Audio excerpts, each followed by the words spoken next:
Was this pass interference? It was clearly pass interference.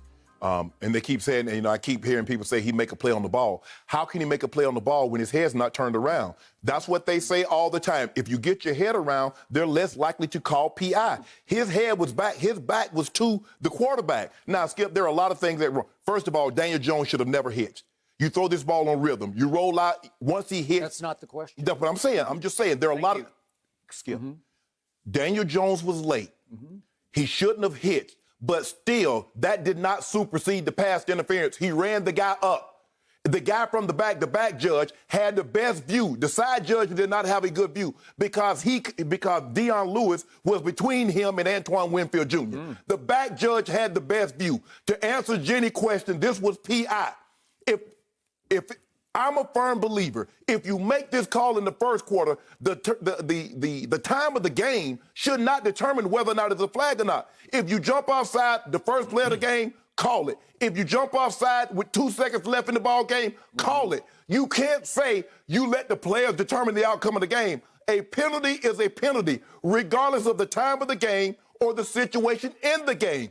This was a blatant PI. It's pass interference. Now, I don't want the NFL to come back and tell me they should have left the flag on the field, because I don't want to hear that. You won't.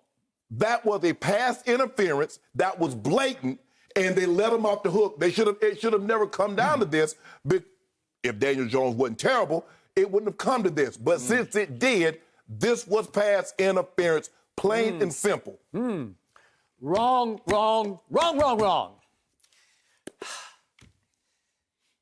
This was an instance of a DB arriving simultaneously with the football, and you said that Winfield Jr. doesn't get his head around. I think he does, out of the corner of his eye, see the football hit the back of his arm.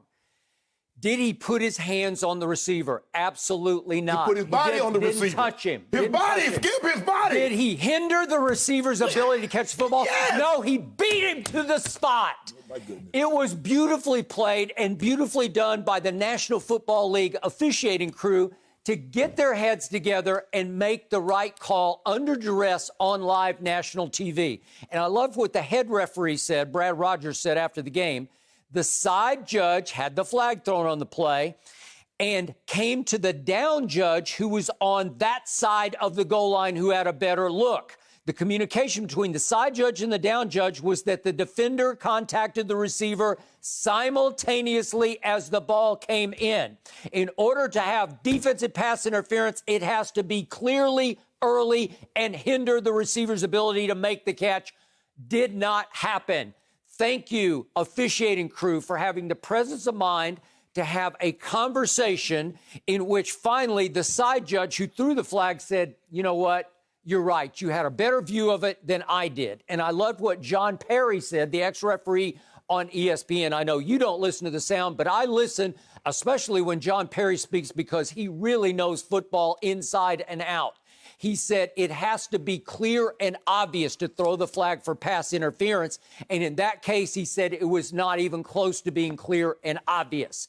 You pick up the flag because you didn't want to decide the game with a bad call. Antoine Winfield Jr. decided it. If you don't mind me, can I get that? I want to show the clip. I want to show a steal shot. Now, if the ball arrives, Skip. Has the ball arrived, Skip Bayless? Say simple yes, no. Skip, the ball has not touched Antoine Winfield Jr.'s hand. Okay, well, look what the receiver's doing. The receiver's actually leaning back into Winfield. Now you're changing the argument. A simple yes or no. Has the ball arrived yet? I cannot see that the ball. Exactly, that's my point. No, is it not blurred in the red or the white? I don't see where's the ball. You went from I can't see the ball to Dion Lewis lean back into the DB. Now you changed the complete argument. Where is Winfield Jr.'s head right now? He is looking back for the football. Shannon Sharpe said, you have to look back. He is looking back for the football.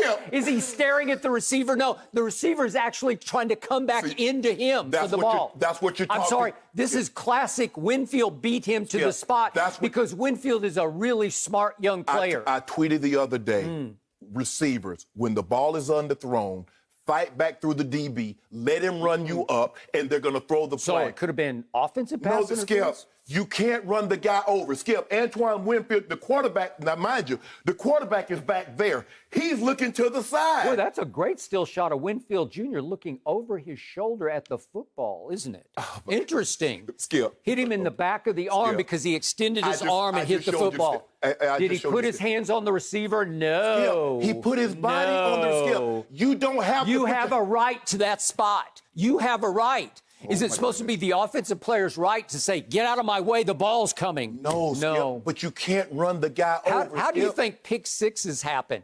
Where you just cut him off, you beat him to the spot, and you intercept.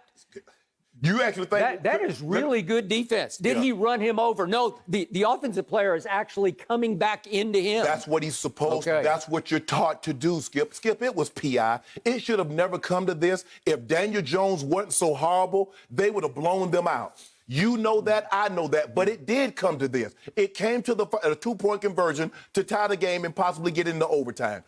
This was a PI. Skip, it doesn't matter. We've seen this play called 100 times already this year. 100 times. I haven't. So we haven't seen guys run up the back of the DB. I mean, the wide receiver. Well, if you get there way early and you just run him over before the ball arrives, I got it. This is simultaneous at worst. At worst. He does not arrive before the ball. He does not knock the receiver over before the ball arrives. They all come together at the same time. Now you're saying he has to knock the receiver over. That's not what it has to do. He just has to interfere with his ability to make a catch. He interfered with his ability to make a catch. Somebody just doesn't like it that Tom Brady survived. Skip, Tom Brady was average. Tom Brady was average. Carson Wentz against that very team threw for 359. Your guy couldn't even get to think about what your guy threw for against that terrible team. Okay, you want me to explain what happened last night? I want no explanation. I'm going to give it to you whether you like it or not.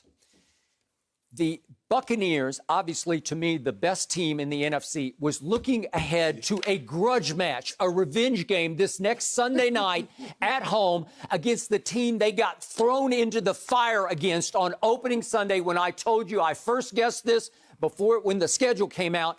Unfair to throw the Buccaneers with no preseason games and only virtual OTAs in against their arch rival within the division at New Orleans to open the season. Tampa Bay ain't no rival with nobody. Unfair.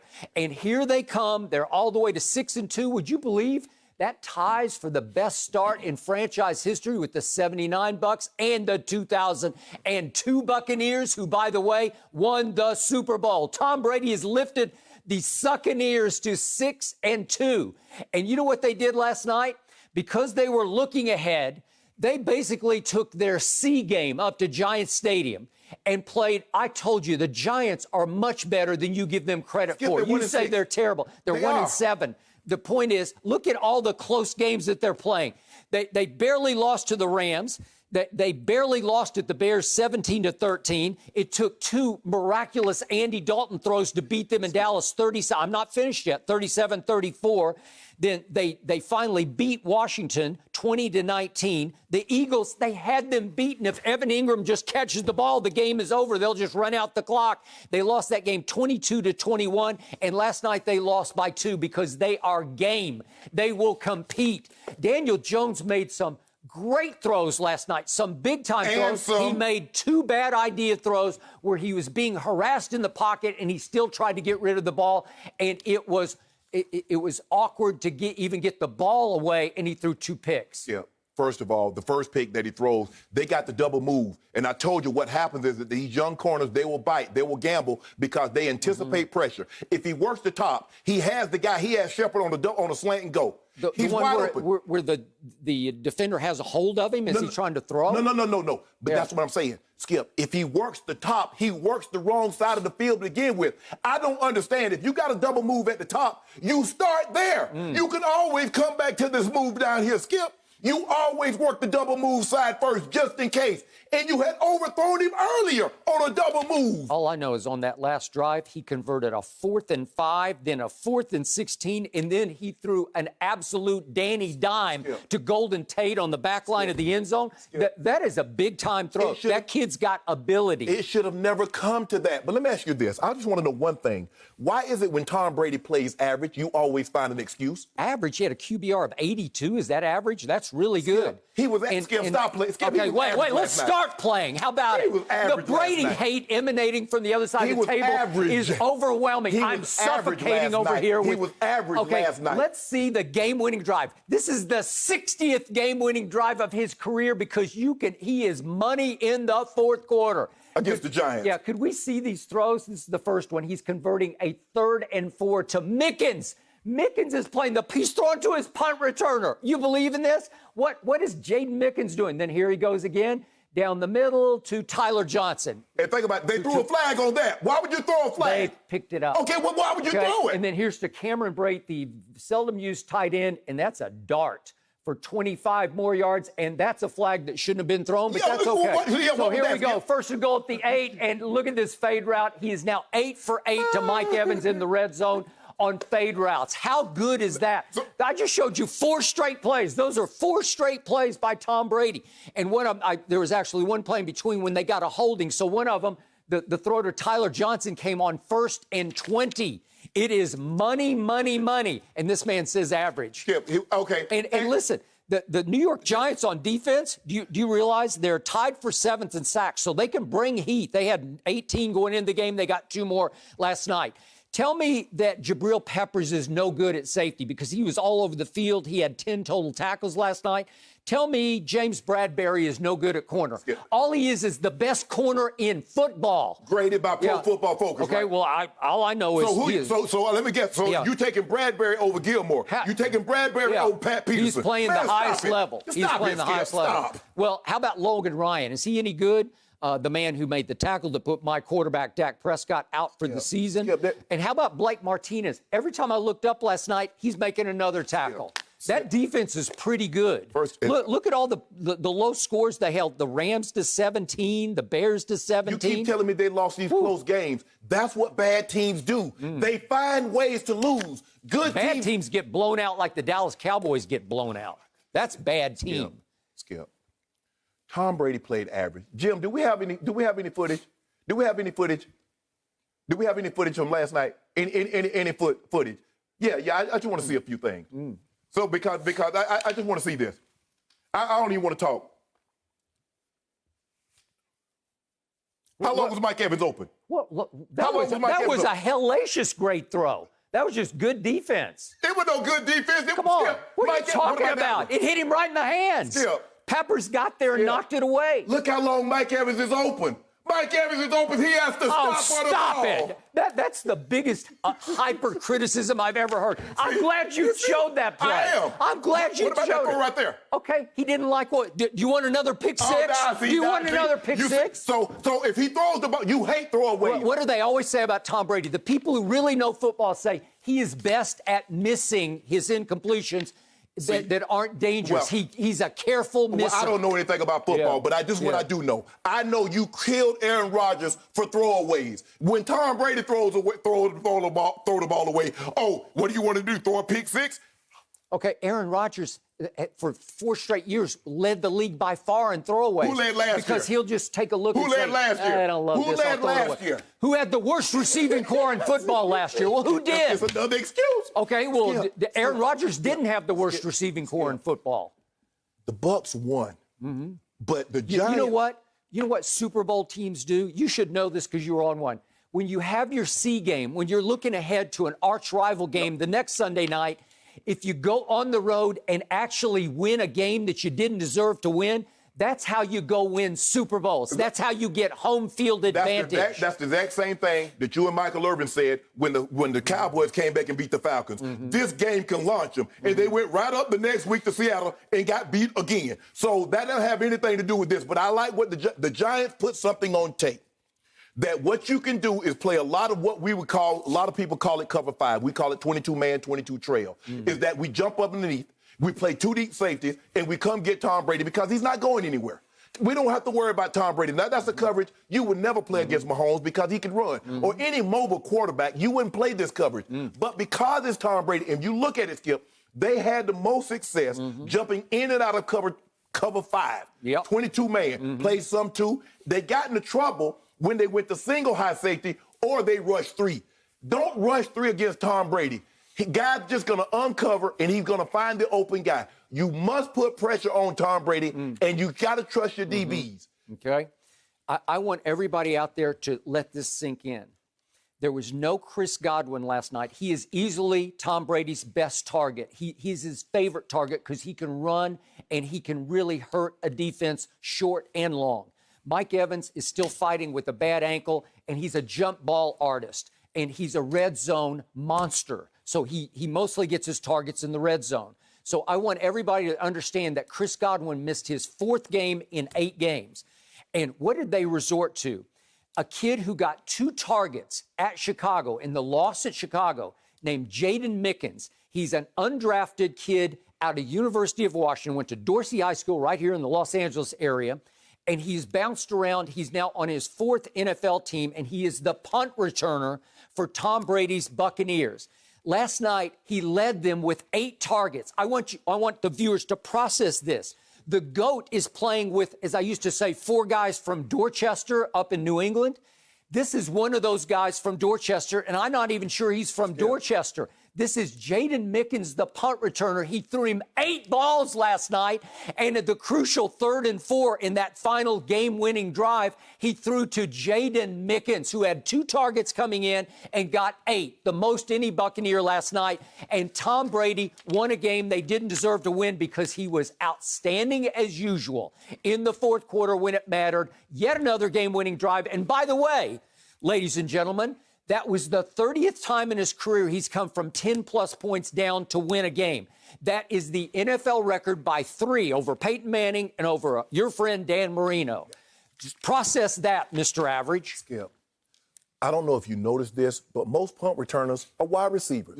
I don't know that because a lot of them don't play wide receiver. They just return punts. Jakeem Grant, the guy that the only punt return that was returned. Wonder how many targets he has. Let me ask you a question. Tyreek Hill. Has Tyreek Hill, that's how he started his career. He doesn't always return punts. Skip, that's how he started his career. He was a punt returner before he was a receiver. Boy, I think I'd put him at receiver after what I saw at Oklahoma State. Did you ever watch him? Did you watch what he did to Oklahoma? Skip, I'm just telling you what he was, Skip. Okay. He turned himself into a Jaden, are you trying to make a case that Jaden Mickens should beat out Chris Godwin or Antonio Brown? You realize... So what was Antonio Brown? You realize Chris Godwin is coming back for Sunday night, and you realize Antonio Brown was waiting in Tampa getting ready to practice and be eligible to play next Sunday night. What do you think will happen? Let me ask you this. Do you think Jaden Mickens will get another target this year? I'm sure he will. He will not. He will not get another target because little Scotty Miller is going to have a hard time getting targets from here on, and he has been a primary target for Tom Brady to this point. Scotty Miller will get targets because Brady trusts him. He runs great routes. He's good run after catch. So he's going to get opportunities. Maybe that Skip, obviously, when you have this many players on the field, Godwin comes back healthy, Mike Evans gets healthy, Antonio Brown, obviously, it's going to be hard to spread the ball around to everybody. There might be a game that Mike Evans has 10 targets. The next game he might have 3 to 4. That's just the way it rolls when you have, it's kind of like Kansas City. That's a great problem to have because you get Tyreek one game, get 10 targets. You get Kelsey might get 10. McCole Hardman might get 6. That's a great problem to have. But, Skip, the thing that makes teams really good is that you just can't hone in on one person. You see Mahomes, he spread the ball around to Robinson. You're like, you ain't throw to Robinson all year. Robinson got a touchdown. McCole Hardman, you don't know if he's going to run deep or they're going to jet sweep him. Obviously, Tyreek and Kelsey's going to get the opportunity. But what makes Brady the really great quarterbacks great is that they'll spread the ball around. They don't really, of course, rubber needs to meet the roll. He's probably going to look for Gronk because Gronk is the one that he's played the most with and he has the most confidence in. Although, Mike Evans is great in his own right, Antonio Brown, but when the rubber needs to meet the roll, he will find Gronk, and he will throw the ball to Gronk. All I know is I'll give you Kansas City's elite weapons. But in the NFC, if Antonio has his legs, which I believe he will have his legs immediately against New Orleans, I pity defensive coordinators going forward because I don't know whom you double. Is it Mike Evans? Is it Antonio Brown in the slot? Is it Chris Godwin? Or is it Gronk? Who are you going to double? The Giants last night said, we are taking Gronk away from you. They doubled him the whole game. And finally, Brady said, heck with it. I'm going to him anyway. And the first throw to Gronk, go look, it's doubled. and he beat the double coverage, and Brady said, I'm going to just zing it right down the middle and split the double with the throw. Well, I think the thing is that the play action, and even though I don't know why they were stepping up, because I thought the Giants front four did a great job, and Martinez was doing a great job containing the run. It was almost like when we used to play Peyton Manning, there's like, pray he sticks the ball, pray the running back has the football. Because the moment you play action and that running back doubles up and he doesn't have the ball, Peyton's going to throw the ball right behind your ear. And that's what happened. Give those guys credit. But I thought playing two-man against Brady, because Brady is not mobile, he's not going anywhere, Skip, you're going to make him, force him to make, look, we know what he can do, but we're going to force you to make tight throws throughout the entirety of the game. And when they did that, they won some. And that's what you have to do. But I thought Bruce Arians was really smart to take that field goal, Skip, because Tom Brady wanted to go for it.